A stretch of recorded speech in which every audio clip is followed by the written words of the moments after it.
to see um, the latest Funny or Die parody of The Walking Dead's most recent episode. So I decided to watch it and record it. Hold on. I got no sound. That doesn't work. Has it started yet?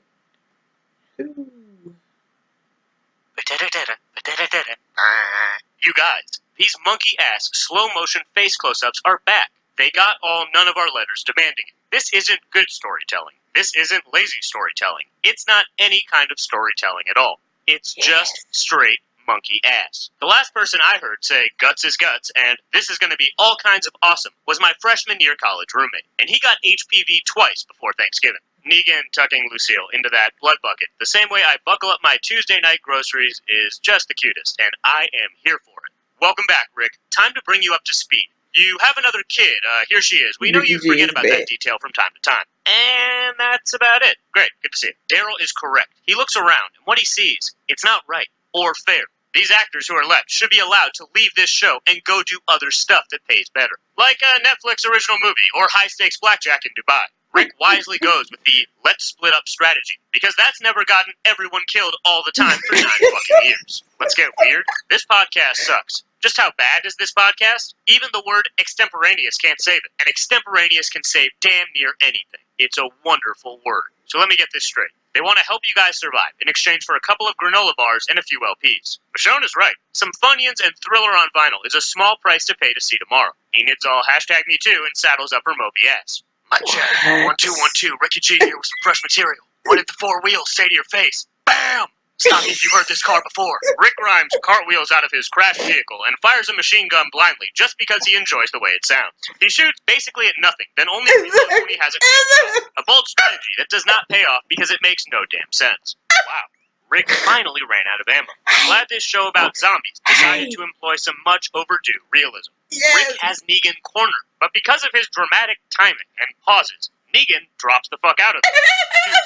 Maggie shows them goodwill by flanking them blindly. If someone shows up in a van talking about essential knowledge for the future, they're a crackhead. That is classic crackhead talk. And a crackhead in a seersucker jacket is still a crackhead. Seersucker jackets are the oldest trick in the crackhead playbook of tricks. Flibbersticky and Clump are, without a doubt, my new favorite characters. They're bold and compelling and dynamic, and you never really know what Flibbersticky and Clump will do next. We are in the 8th season of this show, and year 4 of me doing these recaps, and I'm not gonna lie, I'm beginning to reevaluate some of my life choices. Negan makes some good points. No, not the one about being a cat, or the one about this being Christmas and Hanukkah and Kwanzaa at the same time. Pretty sweet. The one about how everyone was fine before Rick showed up. Because everyone was fine before Rick showed up. He's like the plague. 50 years from now, kids will sing Rick Grimes' nursery rhyme, tentatively titled Nursery Grimes, about the great death that descended on everyone with his dark cloud of stuff and things. Simon tries to connect with Dwight regarding his plan to leave Negan for dead by talking to him about his nuts and how they're dangling in the breeze. The only way for a man to connect with another man. Oh, come the fuck on with this shit. That's not how that works. No, Michonne is making a lot of sense. Carl rescued Sadiq, and now we have a doctor, and a friend, and 0 Carl. Case closed. Rick, master negotiator Grimes, fucks this one up left, right, up, down, front, back, and side to side. He lights the only thing Negan cares about on fire, tells him that, and then turns his back on Negan to smack wood. F- strategy. And Negan is correct, once again. Rick's being crazy as shit, and he's gonna get them all killed. Unleashing all these burning zombies. If Rick really wanted Negan dead, he would focus his efforts on killing Negan. But he doesn't. Not even a little. He's literally just playing with fire. Because this show wants to go on forever, which makes about as much sense as a burning bat that in no way diminishes in size, and continues to burn and be smacked for minutes and minutes and minutes and smacks and smacks. This bitch. I don't know why I trust her, but I do. Sorry, did I say trust? I meant, I don't know why I flibbersticky her, but I do. She showed up with comic books about windmills, and all she wants is a pile of Led Zeppelin albums and some cheese. When you put it like that, the zombie apocalypse sounds a lot like middle school hanging out in my buddy Danny's pool house. There was plenty of comic books, Led Zeppelin albums, and cheese. Tune in next week. Will Simon lead the Saviors to prosperity? They are all Negan, which means they're all going to beat his brains in when they find out next week about his plan to leave Negan for dead. What will Negan and Jadis listen to on their road trip? Hall & Oates on repeat. Best road trip ever. Will Enid ever stop moping? Yes. After the season 37 Mope Place Like Home story comes to a gripping conclusion, comic readers know what I'm talking about. None of this and more. Next time on The Walking Dead.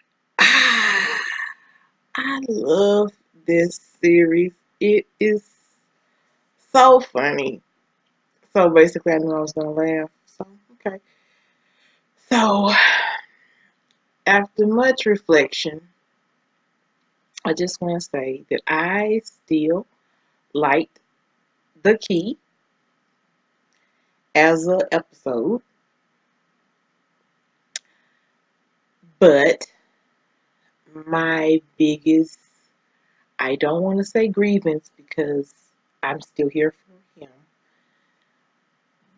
but my issue is the fact that Rick is so emotional that even with a automatic rifle, a engulfed bat, Negan basically left unscathed. I have a problem with that. My lowest expectation in any given fight, knowing that Rick could bite a dude's throat out, off, off, off, is a nick, a scratch, a scrape, some kind of tangible evidence that Rick and Team Family is not to be played with. So I did leave disappointed. I guess we met Eugene's mom, so that's something.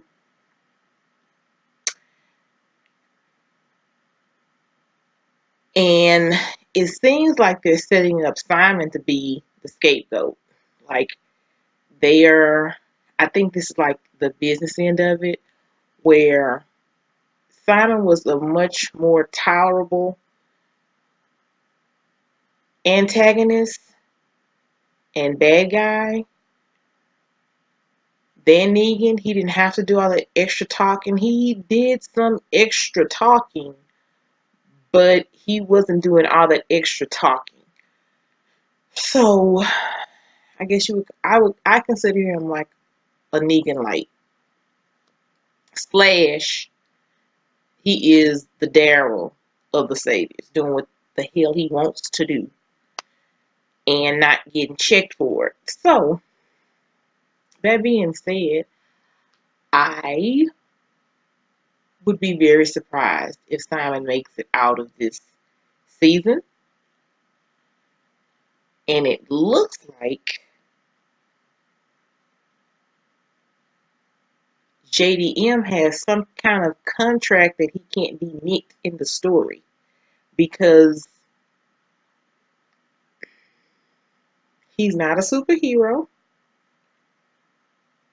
This show is grounded in reality, even though we're talking about walking corpses that can kill living people.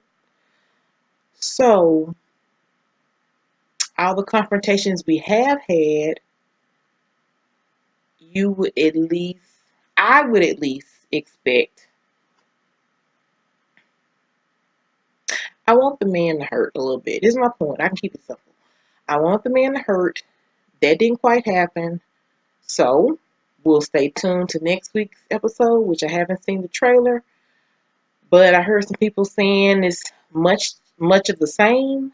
So I guess I'll soon know what that means. Have a good Monday night. Oh, feel free to comment, share, subscribe, all that good stuff.